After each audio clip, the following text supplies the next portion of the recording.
ሻሎም ሻሎም ቅዱሳን እንደምን ቆያችሁ? በእግዚአብሔር ምሕረትና ቸርነት እንግዲህ ዛሬ መድረስ ችለናል። የጌታ ጸጋ በስቶልን ምሕረቱ፣ ቸርነቱ፣ ጥበቃው በስቶልን እንግዲህ ዛሬ ደርሰናል። የእግዚአብሔር ስም የተባረከ ይሁን። ጌታ እየረዳን እየደገፈን በብዙ አቅጣጫ ከጎናችን በመቆም በእግዚአብሔር ምሕረት እዚህ ደርሰናል። ስለዚህ ምሕረቱን የቀመስን ምሕረቱን ያየን ቸርነቱን ፍቅሩን ያየን ሁላችን ጌታን ሁሌ ልናመሰግን ይገባል። የሚያስጨንቅ ዘመን ነው፣ የሚያስፈራ ዘመን ነው፣ የሚያውክ ነገር የሞላበት ዘመን ነው።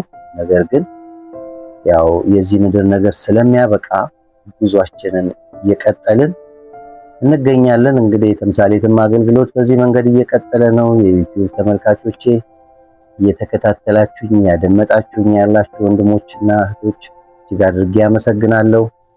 አሁንም ሼር፣ ኮፒ ሊንክ ማድረጋችሁን እንዳትዘነጉ። ይሄ መልእክት ወደ እናንተ ወደረሰ ጊዜ ለሌሎች እንዲደርስ እንድታካፍሉ በጌታ ፍቅር ጠይቃችኋለሁ። እንግዲህ ዛሬም በሌላ መልእክት ወደ እናንተ ሐሳብ ይዤ መጥቻለሁ። እንግዲህ በየሳምንቱ እንደዚህ አንዳንድ መልእክት ዘመኑ አንጻር ውስጥ ከሚመጣው ነገር አንጻር ያው ተደጋግፈን የእግዚአብሔርን መንግስት መውረስ ስላለብን የተዘነጉ ነገሮችን በማስታወስ የጠፋብንን ነገር በማስታወስ ቸል ያልነውን የዘነጋነውን ነገር በማስታወስ ብቅ እያልኩን ያለሁት ዛሬም በአዲስ ሐሳብ ወደ እናንተ መጥቻለሁ። ያንን ሐሳብ ከማካፈሌ በፊት እስቲ ሁላችንን እንጸልይ። ጻድቅና ቅዱስ የሆንክ አምላካችን እግዚአብሔር እጅግ አድርገን እናመሰግናለን።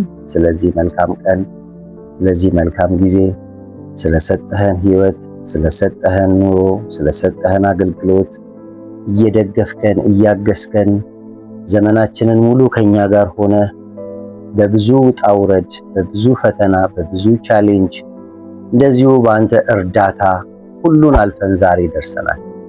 የምታኖር አንተ ነህ፣ አቅም የምትሰጥ አንተ ነህ፣ ጉልበት የምትሰጥ አንተ ነህ። ጌታ እግዚአብሔር ሆይ በዚህ ሰዓት እንኳን ይሄን መልእክት እየሰሙ ተጨንቀው ያሉ እግዚአብሔር አንተን እጅ ፈልገው ያሉ እንድትመልስላቸው የሚፈለግ ጥያቄ ያለባቸውን ሰዎች እንድታስብ ይህን መልእክት በሚሰሙ ጊዜ እግዚአብሔር ሆይ መጽናናት፣ መታነጽ፣ መነሳሳት፣ እንደገና ወደፊት እልፍ ማለት፣ እንደገና መዘጋጀት፣ የጣልነውን ማንሳት እንዲሆንልን ይህን መልእክት የቃልህን ማዕድ እንድትባርክልን፣ ጊዜውን እንድትባርክልን፣ በዚህ በሚሰሙ ሁሉ ላይ መንፈስህ እንዲመጣ በጌታ በኢየሱስ ስም ጸልያለሁ። ክብር ሁሉ ላንተ ይሁን። ድምፅህን አሰማን። እናመሰግናለን በጌታ በኢየሱስ ስም አሜን። ጌታ የተባረከ ይሁን። እንግዲህ ዛሬም በሌላ መልእክት ወደ እናንተ መጥቻለሁ። እንግዲህ ዛሬ ላወራችሁ የፈለኩት ሐሳብ ርዕሱ እንደዚህ የሚል ነው፣ ጉዟችን ምን ይመስላል? እንግዲህ ስለ ጉዞ ነው ዛሬ የማወራው። አንዳንዶች ተጉዘው የጉዟቸው መጨረሻ አካባቢ ደርሰዋል። አንዳንዶች ገና ብዙ ዓመት ያልተጓዙ ወጣቶች ታዳጊዎች አሉ። እንደዚሁ ደግሞ በጉዟቸው ማገባደጃ ላይ ያሉ ብዙ ዘመን በእግዚአብሔር ቤት የቆዩ ጌታን ሲያገለግሉ የቆዩ ብዙ ሰዎች እንዳሉ አስባለሁ። ስለ ጉዞ ትንሽ ማሰብ ጥሩ ነገር ነው ብዬ ዛሬ ወደ እናንተ አንድ 3 ሐሳቦችን ለእናንተ ላካፍላችሁ ወድጃለሁ። እንግዲህ ስለ ጉዞ ስናነሳ በውስጡ 3 ሐሳቦች ያሉትን መልእክት ነው ወደ እናንተ ይዤ የመጣሁት። የመጀመሪያው ከራሳችን አንጻር ከግል ሕይወታችን አንጻር ጉዟችን ምን ይመስላል የሚል ሐሳብ አለው። ሁለተኛው ከቤተሰብ አንጻር ጉዟችን ምን ይመስላል። መቼም ያው መንገድ ላይ ያለ የለም፣ ሁሉም ቤተሰብ አለው። ሶስተኛው ከቤተ ክርስቲያን አንጻር ኦር ከአገልግሎት አንጻር ጉዟችን ምን ይመስላል፣ እንዴት እየተጓዝን ነው? እነዚህን 3 ነገሮች ባላንስ አድርገን እየሄድን ነው ወይ? የግል ሕይወታችን በጥሩ ሁኔታ ነው ወይ ያለው? ጥያቄ ነው የምጠይቃችሁ፣ መልሱን ለራሳችሁ እንድትተው።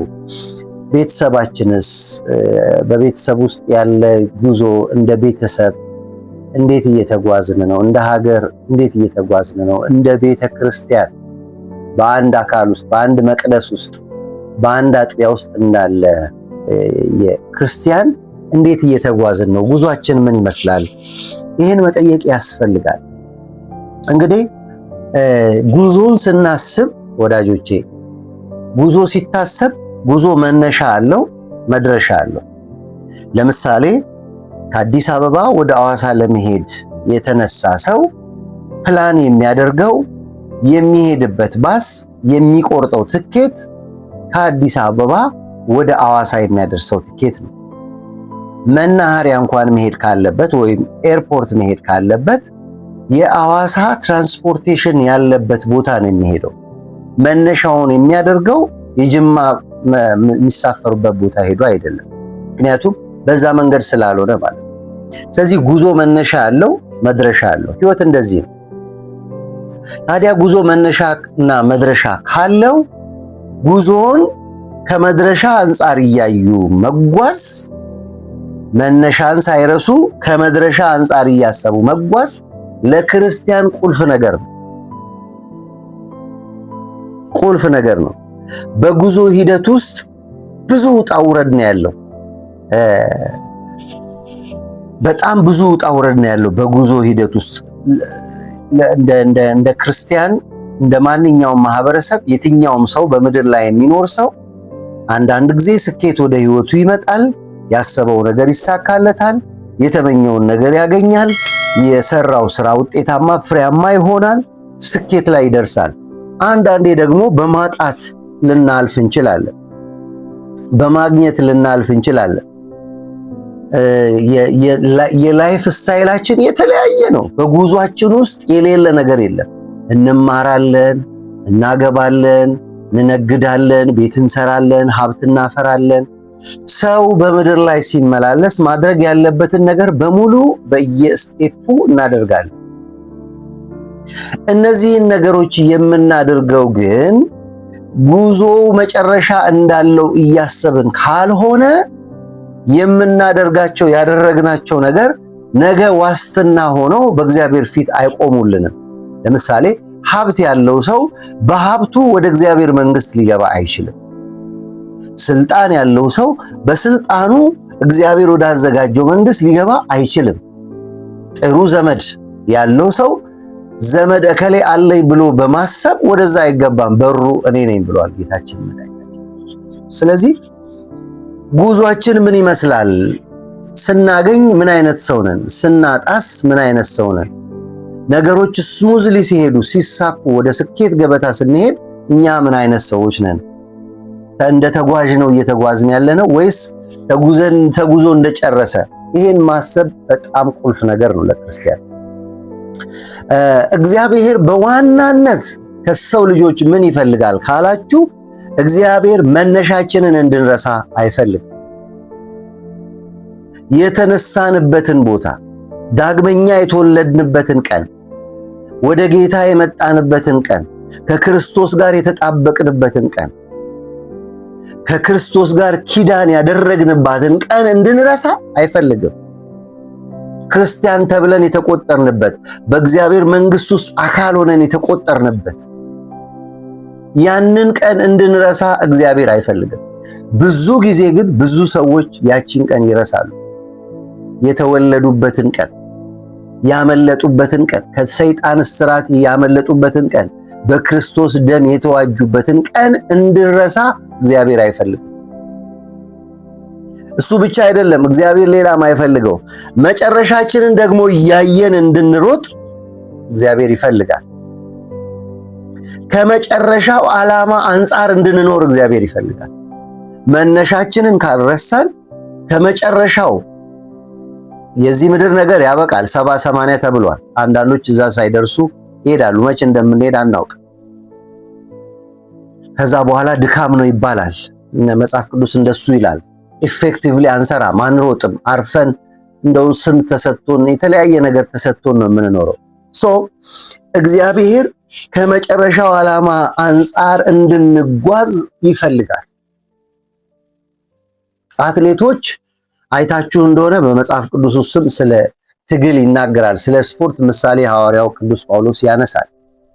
ከመጨረሻው ግብ አንጻር፣ ከክብር አንጻር የሚታያቸው ክብር ነው። የሚታያቸው ያንን ሪባን ቆርጠው ሲገቡ ነው። የሚታያቸው መጨረሻው ላይ ደርሶ ተፋፍሞ ከሁሉም የተሻሉ ሆኖ መገኘትን። ሯጭ ሲሮጥ ከመጨረሻው ነጥብ ከዛች ጣር ካለባት መጨረሻዋ ፍልሚያ ካለባት ከዛ አንጻር ነው የሚሮጡት። አይዘናጉም። ቤተ ዘመድ ትዝ አይላቸውም። ትኩረታቸው ሙሉ ለሙሉ ጉዟቸው ላይ፣ ሩጫው ላይ፣ ስፖርቱ ላይ ነው የሚያደርጉት። ለምን? እዛ ጋር አይደረስም። ትኩረት ለሰከንድ በተለይ የፍጥነት ሩጫ አይታችሁ እንደሆነ ወደ ቀኝ ወደ ግራ የሚሉት ነገር የለም። ብድግ ብለው ይነሳሉ። አይናቸው እዛች 100 ሜትር ላይ ለሰከንድ እንዲዞር ካሉ ወደ ቀኝ ዞሩ፣ ወደ ግራ ከዞሩ አለቀ። ይዟቸው ጥሏቸው ይሄዳል። ፎከስ ያደርጋሉ። ትኩረት መንገዳቸው ላይ ያደርጋሉ። መጨረሻ ላይ ያደርጋሉ። የሚችሉትን አቅም ተጠቅመው መጨረሻ ይደርሳል። ጉዞ ሊታይ ይገባል። ጉዞ የሚሰምረው ጉዞ የተሳካ ነው የሚባለው ከመጨረሻው ዓላማ አንጻር ሲኖር ብቻ። ብዙ ሰው መጨረሻውን ረስቷል። ስለዚህ በብዙ ህይወት፣ በብዙ ፈተና፣ በብዙ መውደቅ ውስጥ ሰዎች ተዘናግተው ነው ያሉት። ይታየናል ወይ? ሪባኑ ጋር ስንደርስ ይታየናል ወይ? ንጉሱ ኢየሱስ ሲመጣ ስንቀበለው ይታየናል ወይ? በክብር ሲመጣ ተለውጠን ወደሱ በምድር በህይወት ካለን ቅጽበታዊ ለውጥ ይሆናል መጽሐፍ ቅዱስ እንደሚለው። ኦር ደግሞ ንጉሱ ፊት ስንቀርብ፣ ሙሽራው ፊት ስንቀርብ ይታየናል ወይ? ከዛ ዓላማ አንጻር ነው ወይ እየኖርን ያለነው? ራሳችንን መጠየቅ ያስፈልጋል። ስለዚህ እኔ አሁን በዋናነት 3 ነገሮች እንደ መግቢያ ይሄን ካልኳችሁ በዋናነት ማነሳው ስንጓዝ እኔ የግል ህይወቴ ምን መስሎ ነው እየተጓዝኩ ያለሁት? በምን አይነት መንገድ ነው እየተጓዝኩ ያለሁት? ያንን እንድንጠይቅ እፈልጋለሁ ራሳችን። ቤተሰብ ከቤተሰብ አንጻር ቤተሰቤ በምን አይነት መሄድ እየሄደ ነው? ቤተ ክርስቲያን ያለሁበት አጥቢያ የትኛውም ቤተክርስቲያን ሆኖ የትኛውም ቤተ እምነት ውስጥ ሆኖ ወንጌል አማኞች ባለንበት አጥቢያ ውስጥ እኛ ማነን? እንዴት ነው እየኖርን ያለነው?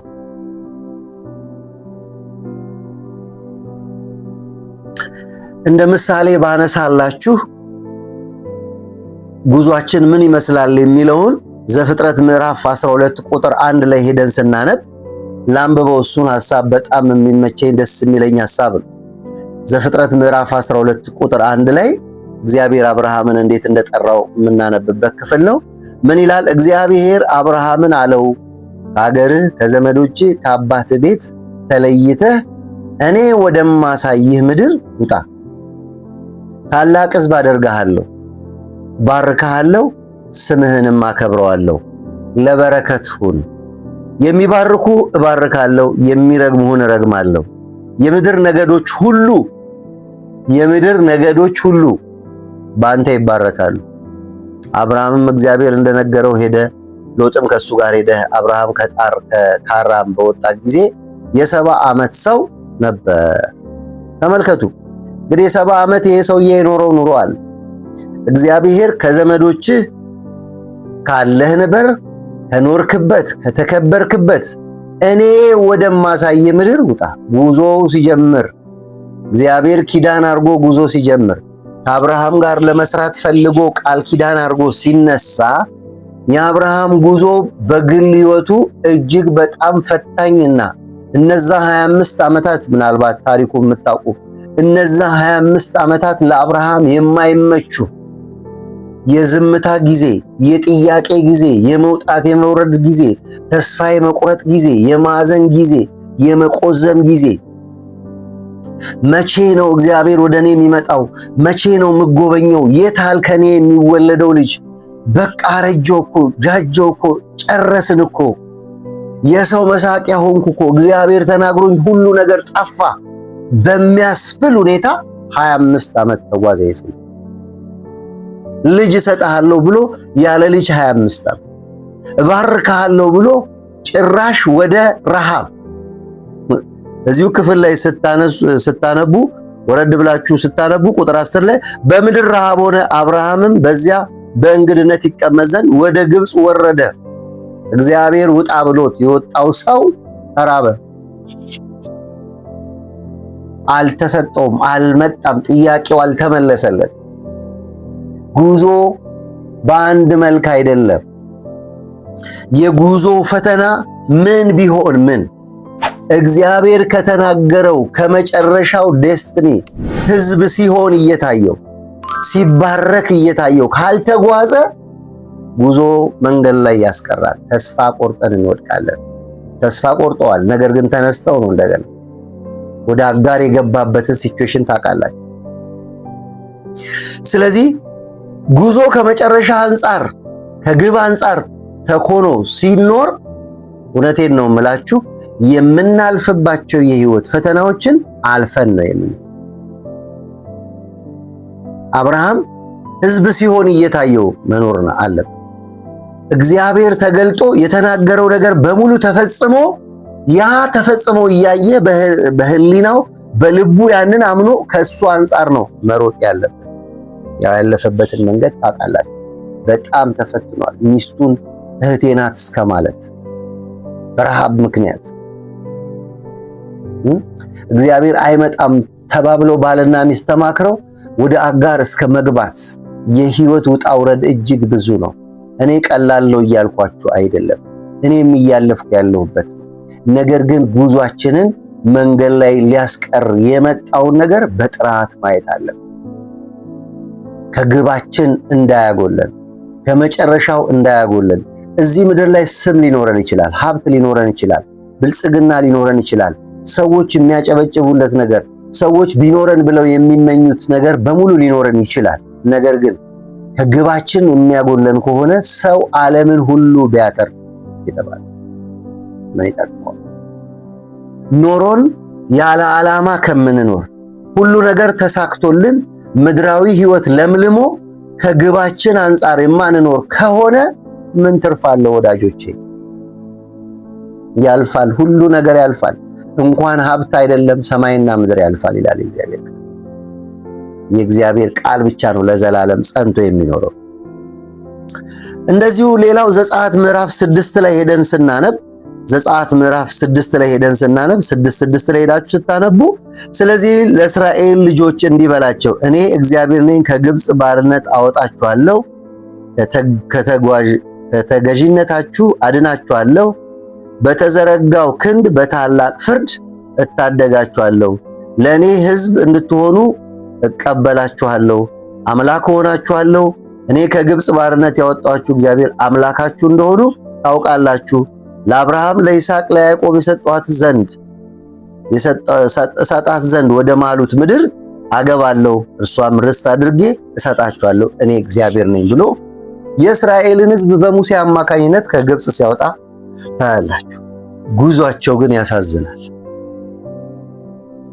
የእስራኤል ሕዝብ በምድረ በዳ ያሳለፈው አንጻር የጉዞውን ፍጻሜ ከነዓንን እያሰበ ሳይሆን ለውድቀትና ለጥፋት ለስቃይ ምክንያት የሆነው ግብጽ ፊት ለፊቱ ነበር። ይሻለናል እስኪሉ ድረስ በረሃው ሲያቃጥላቸው፣ ረሃቡ ሲያቃጥላቸው አያችሁ። በረሃ ሐሳብ ያስቀይራል። ካልጠነከረንና ከነዓን ካልታየን በረሃ ግብጽን ነው የሚያስመኘን። ጠንክረን ከእግዚአብሔር መንግስት አንጻር የማንኖር ከሆነ የዚህ ምድር ነገር ዓለም ድሎት፣ ምቾት እየጠቆመን እከሌን ተመልከት እያለን ከግባችን እንዳንኖር ነው የሚያደርገን። ልክ የእስራኤል ሕዝብ እንደሆነው ማለት ነው። የተሰጣቸው ርስት አለ፣ የተዘጋጀላቸው ርስት አለ። ሰው አይደለም ይሄን ቃል ኪዳን የገባላቸው፣ እግዚአብሔር ራሱ ነው። እኔ ወደማሳያችሁ ምድር ውጡ ብሎ የወጡት ወተትና ማር ወደምታፈስበት ረፍት ወዳለበት ቤተ ክርስቲያን ቤተ መቅደስ ወዳለበት የቃል ኪዳኑ ታቦት ወዳለበት የእስራኤል ሕዝብ አምላክ ኖሮት ወደ ቤተ መቅደስ ሄዶ መስዋዕት ወደሚሰዋበት ረፍት ወዳለበት የግብጽ ጅራፍ የሚያርፍበት ሳይሆን አርሶ ቆፍሮ የሚበላበት መልካም እርሻ ያለበት ያንን ነበር እግዚአብሔር ያሳያቸው። ነገር ግን የእስራኤል ሕዝብ በጉዞ ተፈተነ። ለጉዟቸው ብርታት የሚሆን የእግዚአብሔርን እጅ እያዩ ነበር። ምዕራፍ 13 ላይ ሄዳችሁ ስታነቡ እዚሁ ክፍል ላይ ምዕራፍ 13 ላይ ሄዳችሁ ስታነቡ እግዚአብሔር ሙሴን እንዲህ ብሎ ተናገረው። በእስራኤል ልጆች ዘንድ ከሰው ከእንስሳ ማዕፀን ከሚከፍት በኩር ሁሉ ለእኔ ቀድስልኝ የእኔ ነው። ሙሴ ሕዝቡን አለ ከባርነት ቤት ከግብፅ የወጣችሁን ቀን አስቡ።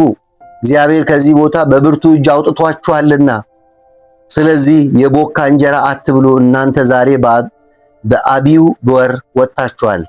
እግዚአብሔር ለእናንተ ይሰጥ ዘንድ ለአባቶቻችሁ ወደ ማሉ ወተትና ማር ወደምታፈሰው ምድር ወደ ከነዓን፣ ወደ ኬጣውያን፣ ወደ አሞራውያን፣ ወደ ኢዮባውያን፣ ወደ ኢዮቡሳውያን ምድር ባገባህ ጊዜ ይህችን አምልኮ በዚያ ወር ታደርጋለህ እያለ ስለ በረከት ይነግራቸዋል። ነገር ግን የእስራኤል ሕዝብ ጉዞ ሲጀምር እግዚአብሔር ተናግሮት እግዚአብሔር በተአምራት 10 ተአምራት አይቶ አመፀኛው ፈርዖን ተበላሽቶ አመፀኛው ፈርዖን ያስጨነቀውን ፈርዖን በባህር ላይ አስጥሞ ጠላቶቹን በሙሉ አጥፍቶ ተመልከቱ።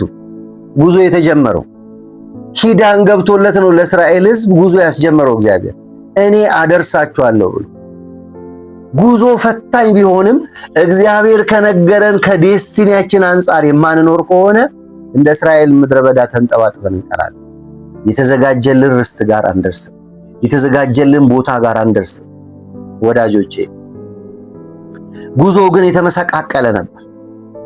መሃሉ አይነገርም ይባላል።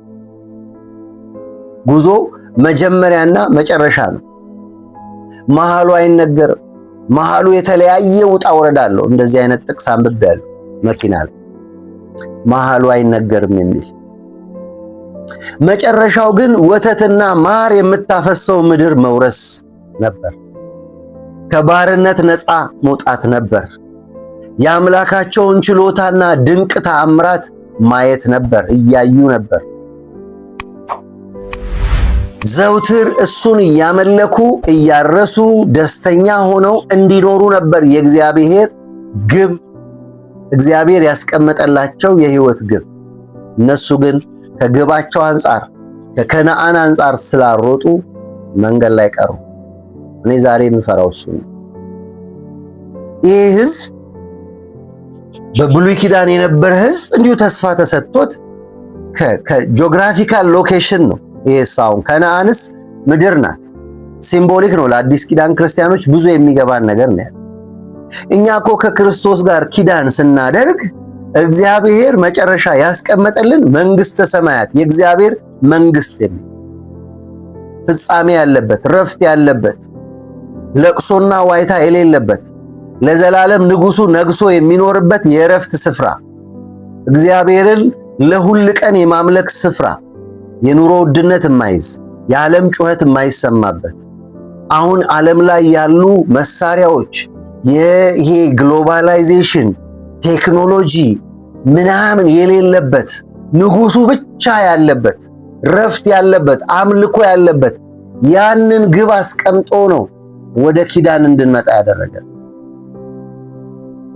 ወተትና ማር የምታፈሰው ምድር የተባለችው የትላንትናዋ ከነዓን የነገዋ ደግሞ መንግስተ ሰማያት፣ የሰው ዓይን ያላያት የሰው ጆሮ ያልሰማት እግዚአብሔርን ለሚወዱና በበጉ ደም ታጥበው ለመውረስ ለተዘጋጁ የተዘጋጀች ርስት፣ እግዚአብሔር በሱ ለሚያምኑ በክርስቶስ ኢየሱስ ላመኑ ክርስቶስን እንደ ግል አዳኝ አድርገው ተቀብለው ለሚከተሉ የተዘጋጀው ርስት ለመውረስ ከዛ ርስት አንጻር መሮጥ፣ ከዛ ርስት አንጻር መጓዝ፣ ያንን ዓላማ አድርጎ መጓዝ ለክርስቲያን ቁልፍ ነገር።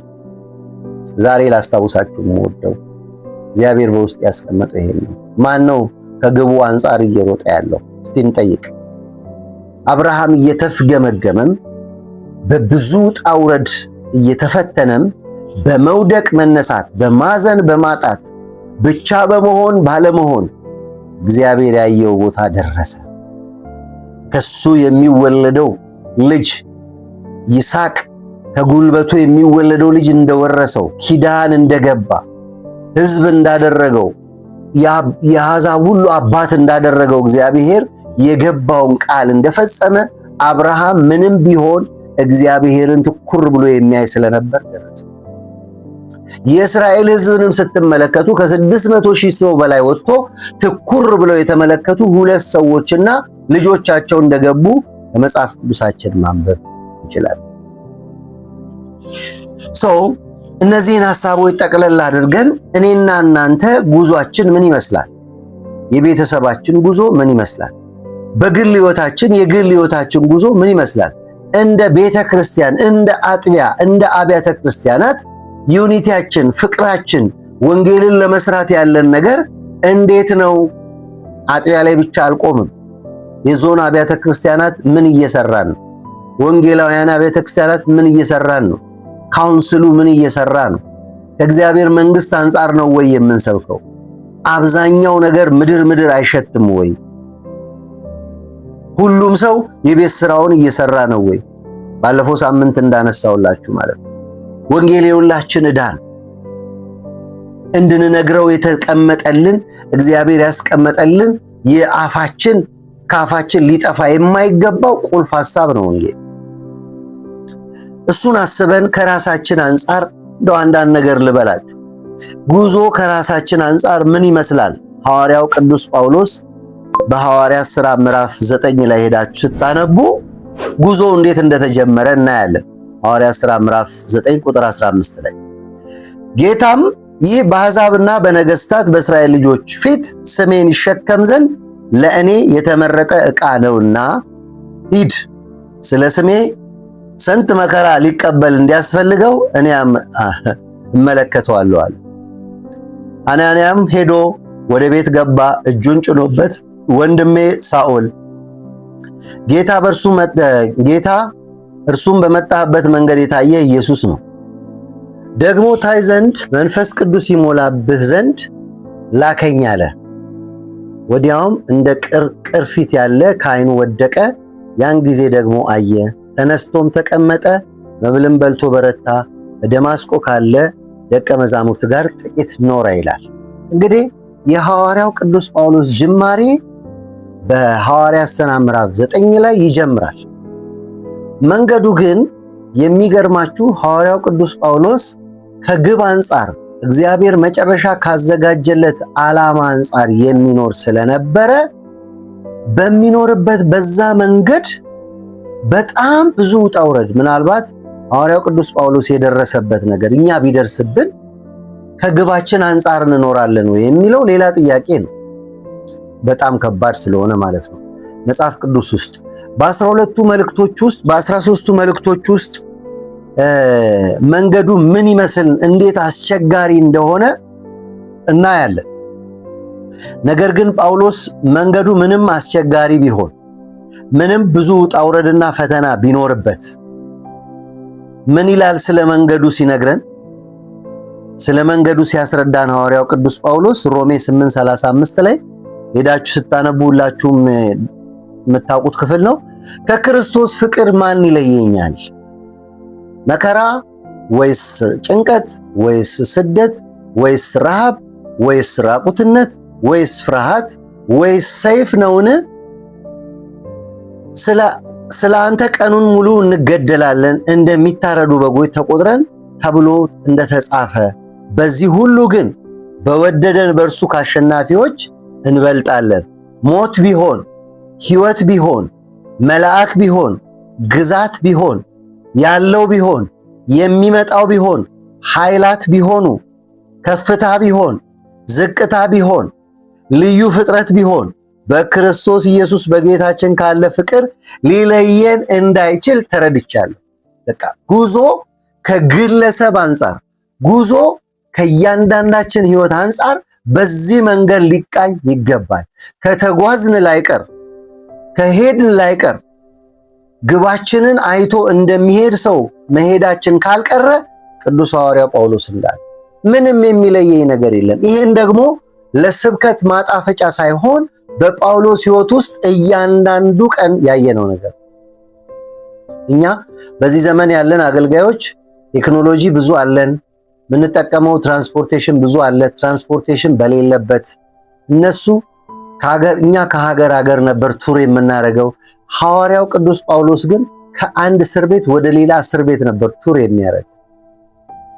ህይወትን እግዚአብሔር መንገዱን እግዚአብሔር ካዘጋጀለት ከግብ አንጻር ስለሚሮጥ የሚደርስበት ነገር ከዓላማው እንዳላጎደለው በሐዋርያው ቅዱስ ጳውሎስ ህይወት ውስጥ ማየት እንችላለን።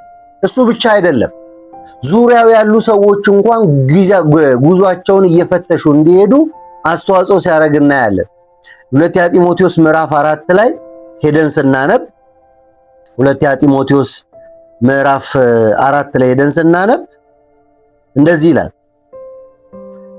ምዕራፍ 4 ቁጥር 6 ላይ በመስዋዕት እንደሚደረግ የኔ ህይወት ይሰዋል፣ የሚሄድበት ጊዜ ደርሷል። መልካሙን ገድል ተጋድያለሁ፣ ሩጫውን ጨርሻለሁ፣ ሃይማኖቴን ጠብቄያለሁ።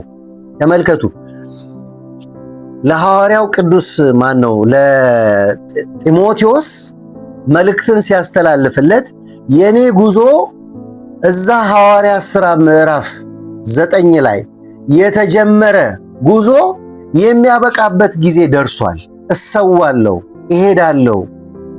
ነገር ግን በህይወቴ በጉዞ ላይ በደረሰብኝ ውጣ ውረድ ምክንያት ከዓላማዬ አንጻር በደንብ ስለሄድኩ ለኔ ከዚህ በኋላ ሽልማት ነው የሚጠብቀኝ፣ ክብር ነው የሚጠብቀኝ የሚል ድፍረት እንዲናገር ያደረገው ህይወት ጉዞውን የግል ህይወቱን ጠብቆ ስለኖረ። ወንድሞቼና እህቶቼ፣ አባቶቼ ህይወታችንን በምን አይነት መንገድ እየመራን ነው? የራሳችንን ህይወት ፈተና አላስጣለንም ወይ? ቃል ተገብቶልን ያልተደረገልን ነገር ትቶ ሜዳ ላይ አላስቀረንም ወይ? እንደ አብርሃም በብዙ ውጣ ውረድ እስከ መጨረሻ እየደረስን ለመድረስ እየተንተፋተፍን ነው ወይ? እየሄድን ነው ወይ? ነው ወይስ ቆመናል? እንደ እስራኤል ህዝብ መንገድ ላይ ቀርተናል? ግብጽ ይሻለናል የሚል ስብከት ይዘናል? ወይስ ከነዓን ደርሰን ወተትና ማር ወደምታፈልቀው ደርሰን የእግዚአብሔርን ክብርና የእግዚአብሔርን እጅ ማየት ይናፍቀን? አያችሁ፣ በግል ህይወታችን ላይ የሚሆኑ ነገሮች ጉዟችንን እየፈተሽን ካልሄድን ወደ ኋላ ያስቀሩናል፣ ፖዝ ያረጉናል፣ ከዓላማችን እንዳንደርስ ያረጉናል። አንዳንዶች ጀምረው አቋረጡ። በጣም ብዙ የሚያስነነግጥ ዜና እየሰማን ነው። ክርስቲያን እንደዚህ ሆነ፣ ክርስቲያን እንደዚህ ሆነ፣ ክርስቲያን እህት ነበረች ራሷን አጠፋች፣ ክርስቲያን ወንድም ነበረ እንደዚህ ጌታን ተወ። ለምን?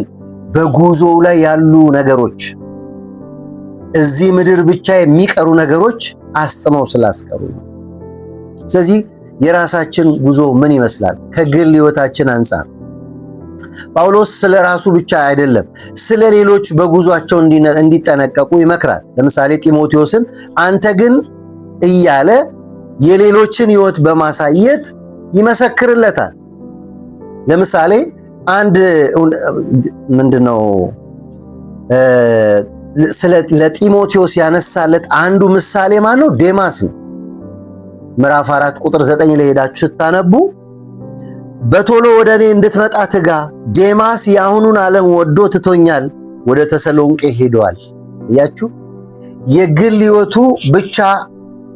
ህይወቱ ብቻ እንዲቆም አይፈልግም ጳውሎስ። ስለ ራሱ ብቻ አያስብም። በዙሪያው ስላሉ ጉዞ ምን እንደሚመስል ዴማስ ይህን ዓለም ወዶ ሄዷል፣ የተሻለ መስሎት ሄዷል።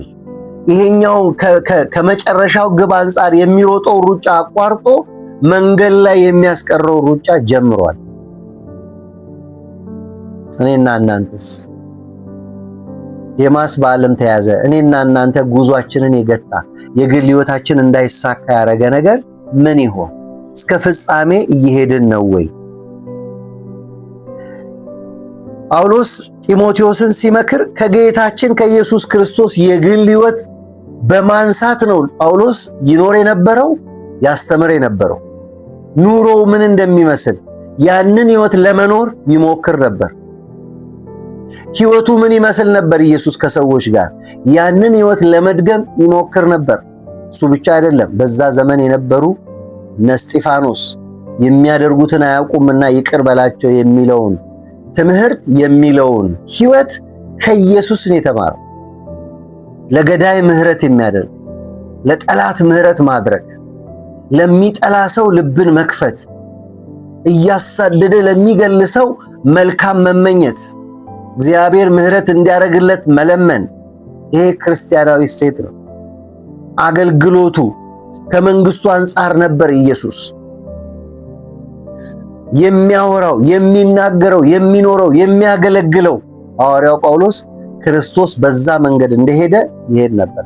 ለዚህ ነው እኔ ክርስቶስን እንደምመስል እናንተም ክርስቶስን ምሰሉ ብሎ በድፍረት የተናገረው። ከግል ሕይወታችን አንጻር ሕይወታችን ምን ይመስላል? ወንድሞቼና እህቶቼ፣ ቤተሰቦቼ፣ የመጀመሪያው ሐሳብ እሱ ነው። ሁለተኛው ከቤተሰብ አንጻር ነው። እንግዲህ ቤተሰብ ሁሉ ነገር ነው። በዚህ ዘመን ብዙ ቤተሰብ ተበትኗል። ብዙ ቤተሰብ ከተፈጠረለት ዓላማ ውጪ የሚኖር ቤተሰብ የሞላበት ነው። አሴ ክርስቲያን ማለት ነው። አንድ ሁለት ቤተሰብ አነሳላችኋለሁ። አንደኛ ሳሙኤል ምዕራፍ 3 ቁጥር 13 ላይ አንደኛ ሳሙኤል ምዕራፍ 3 ቁጥር 13 ላይ እንደዚህ ይላል። ላንብላችሁ። ይሄ በጣም የሚገርም ፋሚሊ ነው። ቁጥር 13 ላይ ልጆቹ የእርግማንን ነገር እንዳይረግሙ አውቆ የእርግማንን ነገር እንዳያደርጉ አውቆ አልከለከላቸውምና ስለ ኃጢአቱ በቤቱ ለዘላለም እንድፈርድ አስታውቄያለሁ። ስለዚህ የኤሊ ቤት ኃጢአት በመስዋዕትና በቁርባን ለዘላለም እንዳይሰረይለት ለኤሊ ቤት ምያለው። ተመልከቱ። የኤሊ ቤት፣ የኤሊ ቤተሰብ እንግዲህ የካህን ቤተሰብ ነው። እኔ መቼም እግዚአብሔር ብዙ በድካም ውስጥ የሚያልፉ፣ በኃጢአት ውስጥ የሚያልፉ፣ በመውደቅ መነሳት ውስጥ የሚያልፉ ቤተሰቦች አሉ። ፐርፌክት ነገር አይደለም እያወራው ያለው። ሁሉም ሰው ድካም አለ። ሁሉም ፋሚሊ ውስጥ ችግር አለ።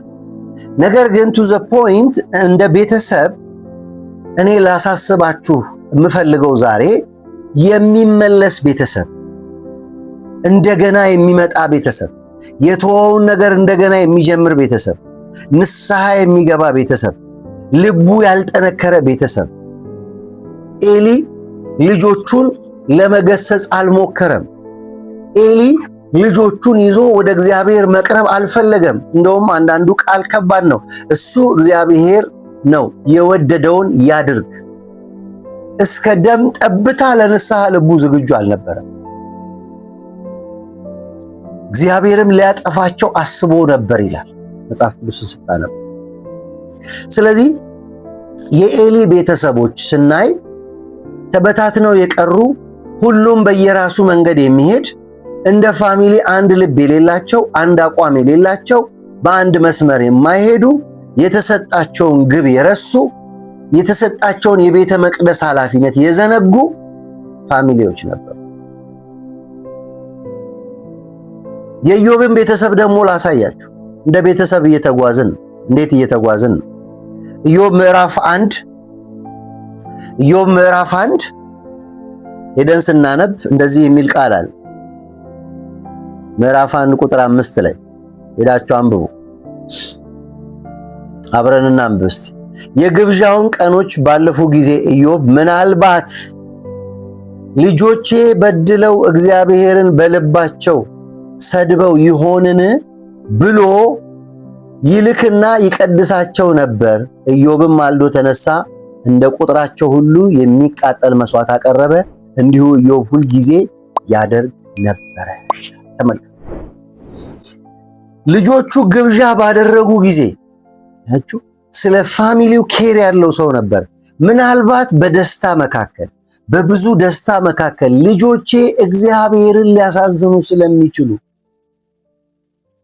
ፕሮቴክት ያደርግ ነበር። ቤተሰቡ ንስሐ ይገባ ነበር። ስለ ቤተሰብ፣ ስለ ልጆቹ ቁርባን ያቀርብ ነበር።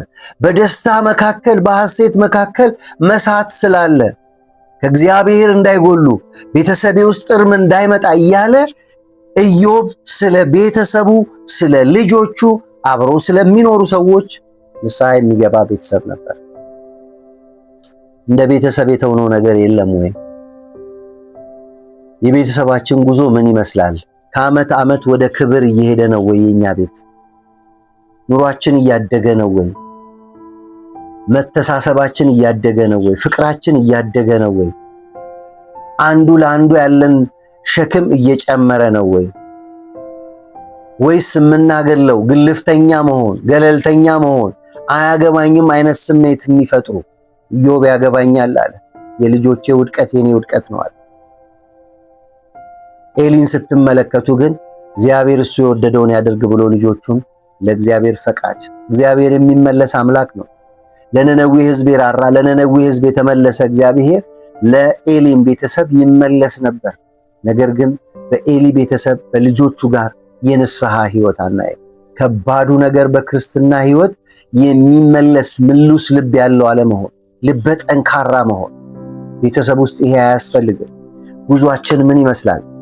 ኢያሱንም ሄደን ስንመለከት የኢያሱ መጽሐፍ ላይ በጣም የሚገርም ፋሚሊ ነው። የኢያሱ መጽሐፍ ምዕራፍ 24 ላይ ሄዳችሁ ስታነቡ ምዕራፍ 24 ቁጥር 14 ላይ እንደዚህ የሚል ሐሳብ አለ። ላንብብላችሁ።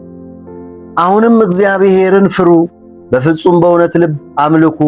አባቶቻችሁ በወንዝ ማዶ በግብፅ ውስጥ ያመለኳቸውን አማልክት ከአንተ አርቅ፣ እግዚአብሔርን አምልኩ። እግዚአብሔርን ማምለክ ክፉ መስሎ ቢታያችሁ አባቶቻችሁ በወንዝ ዳር ሳሉ ያመለኳቸውን አማልክት ወይም በምድራቸው ያሏቸውን የአሞራውያን አማልክት ታመልኩ እንደሆነ የምታመልኩትን ዛሬ ምረጡ፣ እኔና ቤቴ ግን እግዚአብሔርን እናመልካለን። አያችሁ፣ እንደ ቤተሰብ የኢያሱ ቤተሰብ፣ እንደ ቤተሰብ የኢያሱ ማነው የኢዮብ ቤተሰብ፣ እንደ ቤተሰብ የኤሊ ቤተሰብ በምን አይነት ጉዞ እየኖሩ እንዳለ ብዙ ቤተሰብ ማንሳት ይቻላል። እግዚአብሔር ቤተሰብን ያቋቋመው በዚህ ምድር ላይ ቤተሰብን የመሰረተው ቤተሰብ ሌላ ቤተሰብ ቤት የተዘጋጀ ቤት እግዚአብሔር እንደ ቤተሰብ ሊያኖረን ያዘጋጀው ቤት እንደ ቤተሰብ እንድንኖር እዚህኛው ምድር ላይ እንድንለማመድ የመሰረተው ነው። እዚህ ወደዛኛው ቤተሰብ እስክንቀላቀል ድረስ በዚህ ምድር ላይ ባለን ቤተሰብ ውስጥ አሰ ክርስቲያን በጥበብ ተሞልተን በእውቀት ተሞልተን እግዚአብሔርን በመፍራት እንድንኖር ያስፈልጋል። በምን አይነት መንገድ እየተጓዝን ነው ያለነው? ቤተሰባችን በምን አይነት ሁኔታ እየተጓዘ ነው? መፈተሽ ያስፈልጋል። መጠየቅ ያስፈልጋል። ጉዟችን ትክክል ነው ወይ? እየሄድንበት ያለው መንገድ ልክ ነው ወይ? ምን መሻሻል ያለበት ጉዳይ አለ? በግል ሕይወቴ ምን መሻሻል ያለበት ጉዳይ አለ? እንደ ቤተሰቤ ምን መሻሻል ያለበት ጉዳይ አለ?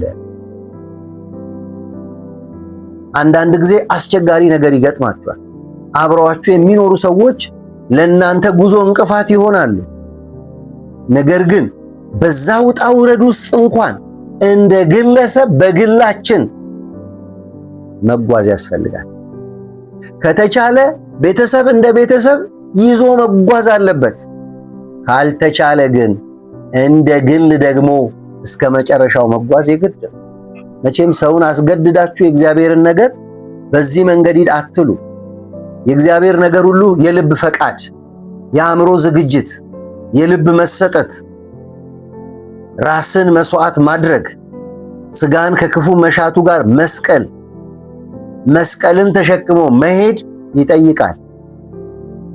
አውቃለሁ ሁሉ ቦታ እንደማይመች፣ እኔም ቤት ችግር እንዳለ ሁላችንም ቤት ችግር አለ። ለጉዟችን የማይመቹ ነገሮች ብዙ እንዳሉ እገነዘባል። ነገር ግን እንደ ግለሰብ እንቀጥል፣ እንደ ቤተሰብ እንቀጥል። እንደ ግለሰብ ከሄድን እግዚአብሔር ያዘጋጀው ቦታ እንደርሳለን።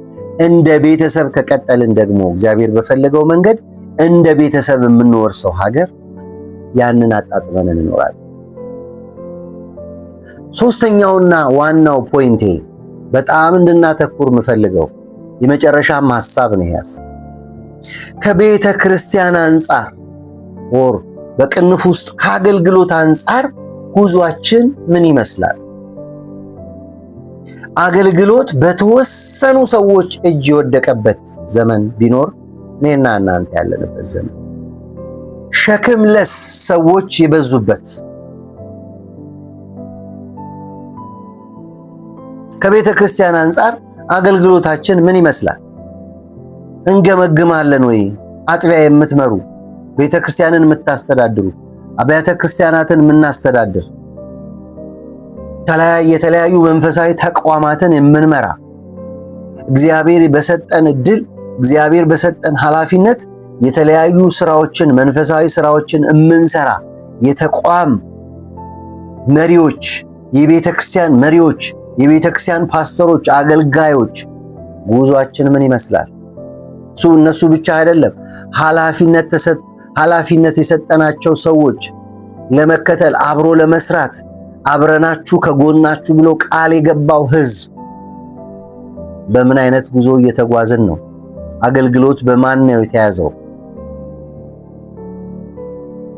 እዚህ ላይ ማንሳት የምፈልገው ነገር በዋናነት ከቤተ ክርስቲያን አንጻር በዋናነት ፍሬያማ ነን ወይ?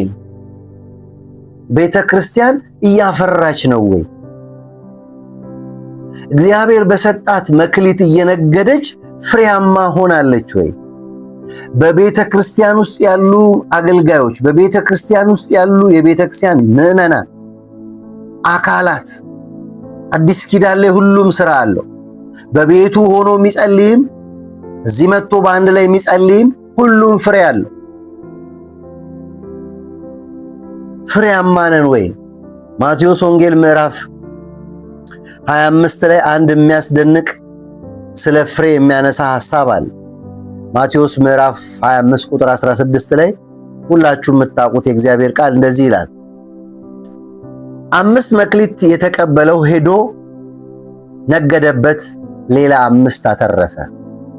እንዲሁ 2 የተቀበለ ሌላ 2 አተረፈ። 1 የተቀበለ ግን ሄዶ ምድርን ቆፈረና የጌታውን ገንዘብ ቀበረ። ከብዙ ዘመን በኋላ የእነዚህ ባሮች ጌታ መጣና ተቆጣጠራቸው። 5 መክሊት የተቀበለውም ቀረበና ሌላ 5 መክሊት አስረክቦ ጌታ ሆይ 5 መክሊት ሰጥተኸኝ ነበር፣ እነሆ ሌላ 5 መክሊት አተረፍሁበት አለ። ጌታውም መልካም አንተ በጎ ታማኝ ባሪያ፣ በጥቂቱ ታምናሃል፣ በብዙ እሾምሃለሁ፣ ወደ ጌታም ደስታ ግባ አለው። ሁለተኛውን መክሊት ተቀበለ። ደግሞ ቀርቦ ጌታ ሆይ 2 መክሊት ሰጥተኸኝ ነበር፣ እነሆ ሌላ 2 መክሊት አተረፍኩ አለ። ጌታውም መልካም አንተ በጎ ታማኝ ባሪያ፣ በጥቂቱ ታምናሃል፣ በብዙ እሾምሃለሁ፣ ወደ ጌታ ደስታ ግባ አለው። 1 መክሊት የተቀበለው ደግሞ ቀርቦ ጌታ ሆይ ካልዘራህበት የምታጭ ካልበተንህበት የምትሰበስብ ጨካኝ ሰው መሆንን አውቃለሁ። ፈራሁም፣ ሄጄም መክሊትንም በምድር ቀበርኩ፣ እነሆ መክሊትህ አለ አለ። ጌታውን መልሶ እንዲህ አለ፣ አንተ ክፉ ሐኬተኛ ባሪያ፣ ካልዘራሁበት እንዳጭድ ካልበተንሁበት እንድሰበስብ ታውቃለህን? ስለዚህ ገንዘቤን ለለዋጮች አደራ ልትሰጥ በተገባህ ነበር፣ እኔም መጥቼ ያለኝን ከትርፍ ጋር እወስድ ነበር። ስለዚህ መክሊቱን ውሰድበት፣ 10 መክሊት ላለው ሰጡት ይላል። አያችሁ፣ አገልግሎት ከፍሬ ጋር እግዚአብሔር በቤተ ክርስቲያን ውስጥ እኔና እናንተን አካል አድርጎ ሲያስቀምጠን ከፍሬ ጋር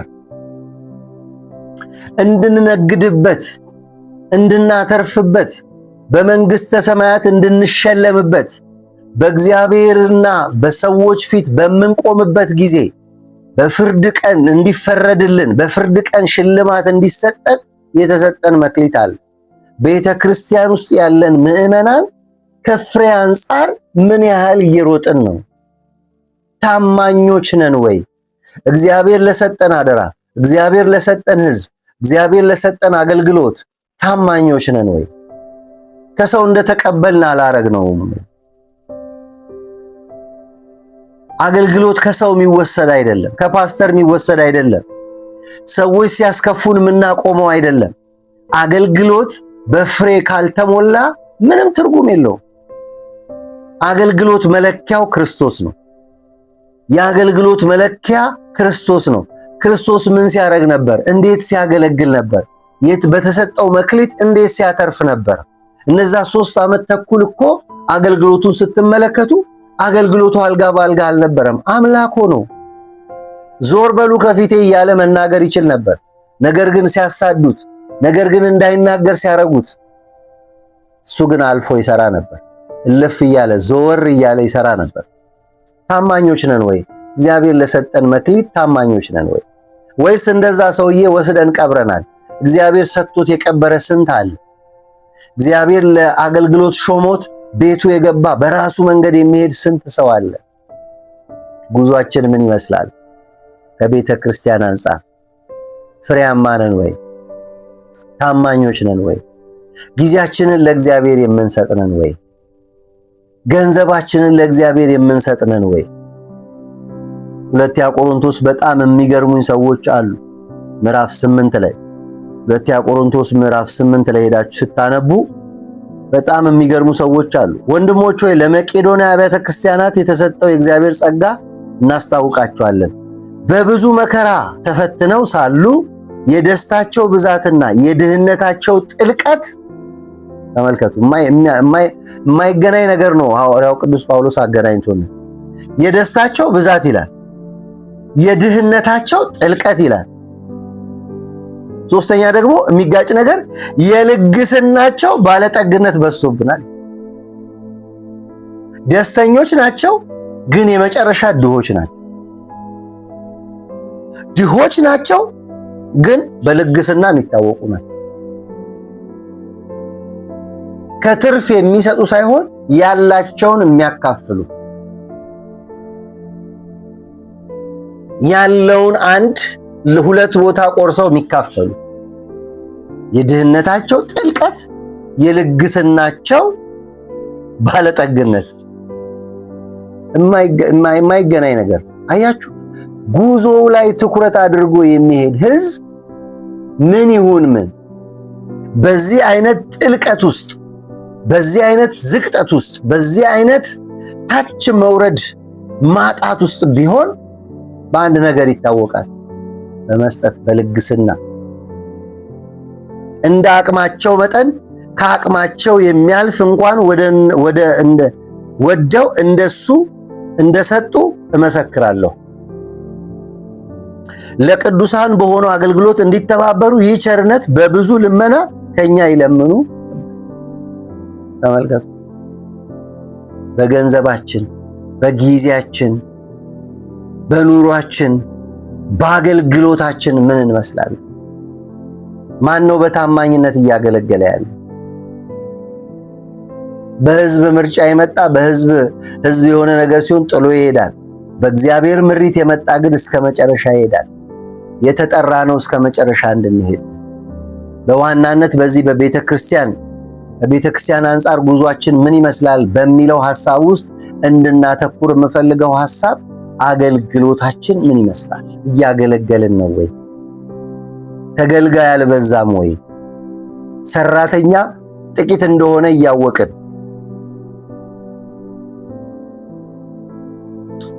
ሌላው ከቤተ ክርስቲያን አንጻር የመንፈስ አንድነትን ጠብቅ ያለው ወይ? እየጠበቅኩ ነው ወይ የሚሄደው? ይሄ ለቤተ ክርስቲያን ጉዞ በጣም ቁልፍ ነገር ነው። ለዚህ ክፍል የሚሆነው ሐዋርያት ሥራ ምዕራፍ 2 ቁጥር 43 ላይ ደስ የሚል ሐሳብ አለ። እነዚህ ሰዎች በጣም የሚገርሙ ናቸው።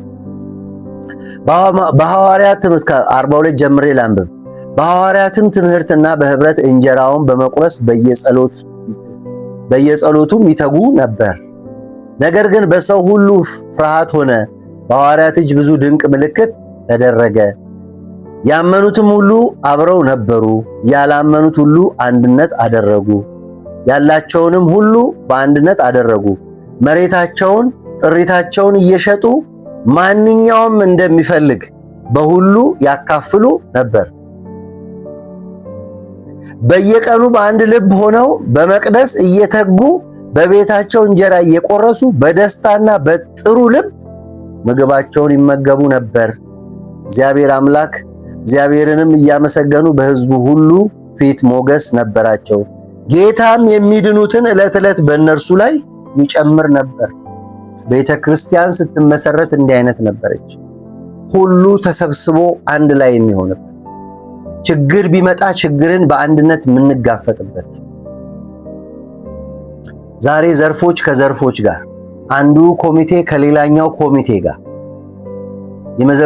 መዘምራን አንደኛው ግሩፕ ከሌላኛው ግሩፕ ጋር፣ በዚህ አይነት መንፈስ ነው ወይ እየተጓዝን ያለነው? እኔ ትዝ ይለኛል ድሮ ልጆች ሆነን እኛ ያው ወጣት ስትሆኑ በመንፈስ በእሳት የተቃጠላችሁ ነው የምትሆኑትና ተጸልዮ አይጠገብምና ትዝ ይለኛል የኛ ኳየር በጸሎት በጣም እንታወቅ ነበር ልጆች ሆነን በነበርን ጊዜና አንድ ከኛ ሲነር የሆኑ ኳየር ውስጥ ያለ ወንድም እንደዚህ አለ፣ ምንድነው እናንተ እንደዚህ መቃጠል?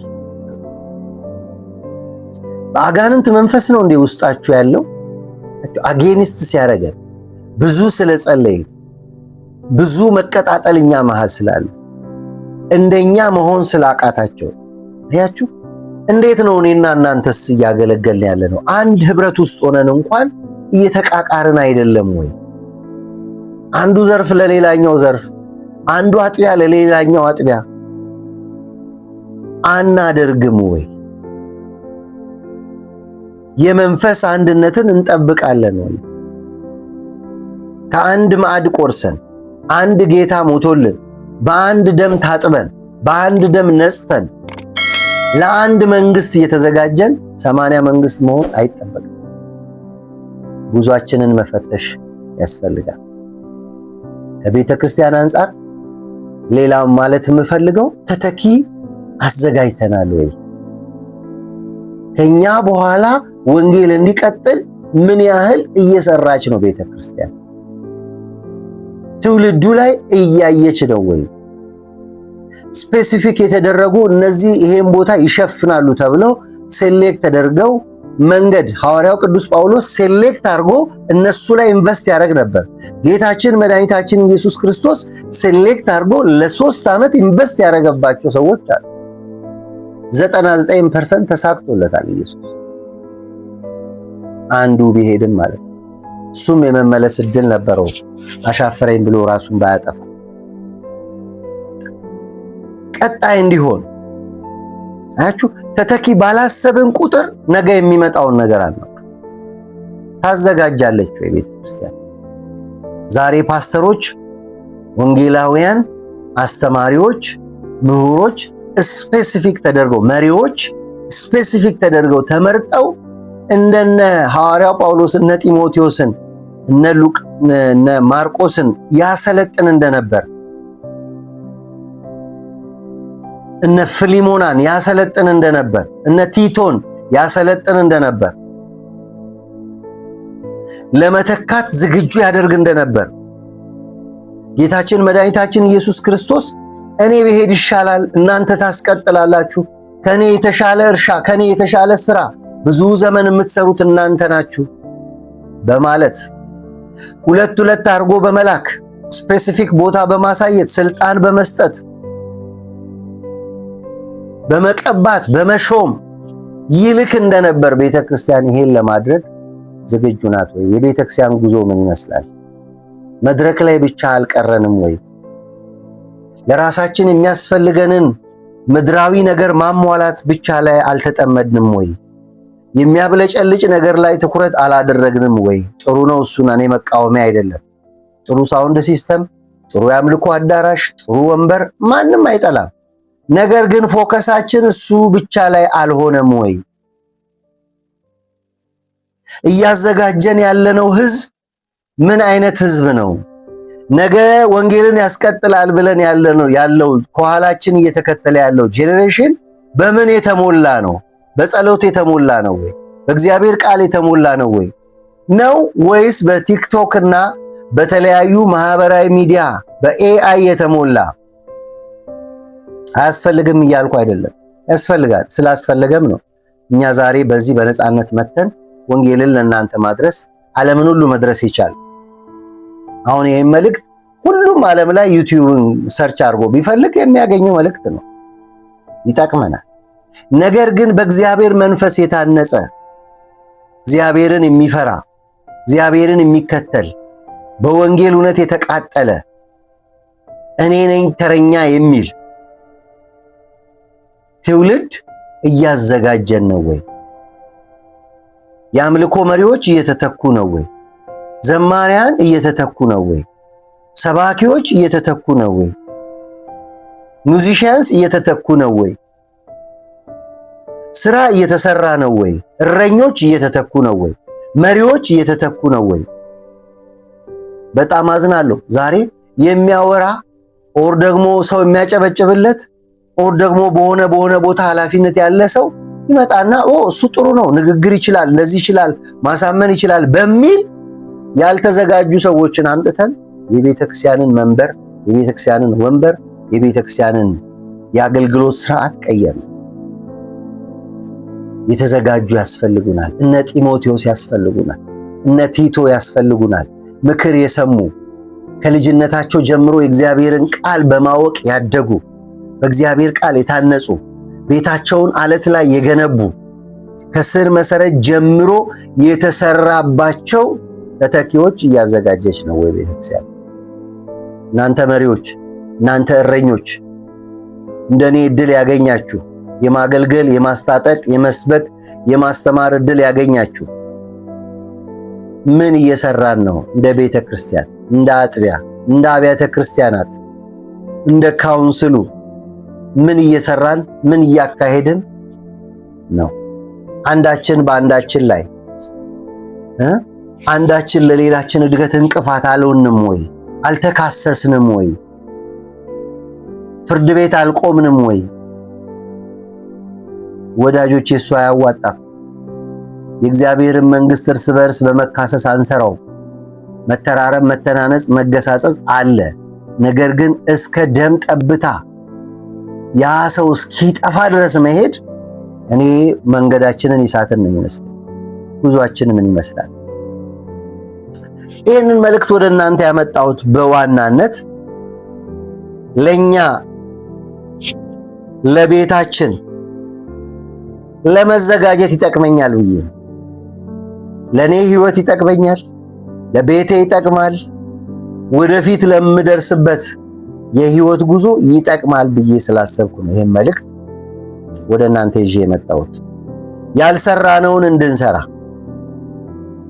እየሰራን ያለን እንድንበረታታ፣ በመሃል ቸል ብለን እየሰራን ነገር ግን ቸል ብለን ያቆምናቸውን ነገሮች ለመጠቆም ነው ዛሬ ወደ እናንተ ብቅ ያልኩት። በላይኛው መንግስት ስታንዳርድ እንድንኖር፣ በምድራዊ መንግስት ስታንዳርድ ሳይሆን ይሄኛውን ተው አትገዙ ሳይሆን በእግዚአብሔር መንግስት ስታንዳርድ የሚኖር አማኝ ሆኖ መኖር ለምድር በረከት ነው። በእግዚአብሔር መንግስት ስታንዳርድ የሚኖር ሰው በዚህ ምድር ተቸግሮ አይኖርም። ለምን? ዴስቲኒው መጨረሻውን ያውቃል። የዚህ ምድር ስርዓት አንድ ቀን እንደሚያበቃ ያውቃል። ነገሮች ፍጻሜ እንዳለው ተገንዝቦ ይኖራል። ለሚያልፍ ነገር ዛሬ ሰዎችን አልገደልንም፣ አልጠላንም፣ አልገፋንም። እምንኖር መስሎን ለዘላለም ያ ሰዎቹን የጠላንበትን ነገር አግኝተን ለዘላለም የምንኖር መስሎን ማንንም ገፍቶ ለዘላለም የሚኖርባት ምድር አይደለችም። 60 70 80 ከዛ በኋላ መኖር ደስ እያላችሁ የምትኖሩበት ሳይሆን ሁሉን ነገር በጥንቃቄና በስጋት የምትኖሩበት። ቤተክርስቲያን ምን እያለች ነው? ቤተክርስቲያን ምን እየሰራች ነው? ቤተሰብ ምን እየሰራ ነው? እኛስ ተጓዦች ምን እየሰራን ነው? እንደ ግለሰብ ጉዟችንን እንፈትሽ። እንደ ቤተሰብ ቤተሰባችንን እንፈትሽ። እንደ ቤተክርስቲያን ቤተክርስቲያናችንን፣ አጥቢያችንን፣ ክልላችንን፣ ተቋማችንን እንፈትሽ። ጉዟችን ምን ይመስላል? በምን አይነት መንገድ እየተጓዝን ነው? ፖይንቴ መነሻችንን አንርሳ። እግዚአብሔር ካዘጋጀልን ከመጨረሻው ግብ አንጻር እንስራ። ካየልን ሳንጎል፣ ከተነሳንበት ከመሰረታችን ሳንጎል ካየልን ግብ አንጻር የምንኖር ከሆነ እውነቴን ነው የምላችሁ በዚህ ምድር ላይ የሚገጥመንን ነገር በሙሉ ቅድም ሐዋርያው ቅዱስ ጳውሎስ በሮሜ 8:35 ላይ እንዳነበብኩላችሁ ከጌታ ሊለየኝ አንዳች እንደሌለ ይሄንን ተረድቻለሁ። ጭንቀት፣ ፈተና፣ መከራ፣ ደስታ፣ ከፍታ፣ ዝቅታ፣ መላእክት ምናምን አይለዩኝም። ለምን? የምኖረው ከግቤ አንጻር ነው። እንደውም ጳውሎስ እንደኔ ብሄድ ደስ ይለኛል እያለ ነው የሚለው። ብኖር ለእናንተ ነው ጥቅሙ እንጂ እኔ መሄዱ ነው ለኔ ደስታ። እግዚአብሔር ሁላችንን ይርዳን። ጉዟችን ምን ይመስላል? ይህን ጥያቄ ራሳችንን እንጠይቅ። ከግለሰብ አንጻር ከህይወታችን፣ ከቤተሰብ አንጻር ጉዟችን ምን ይመስላል? ከቤተ ክርስቲያን አንጻር ጉዟችን ምን ይመስላል? ተባረኩልኝ። መልእክቱን አዳምጡት። ለሌሎች ሼር ማድረግ እንዳይዘነጋ። ሻሎም። በጣም ወዳችኋለሁ።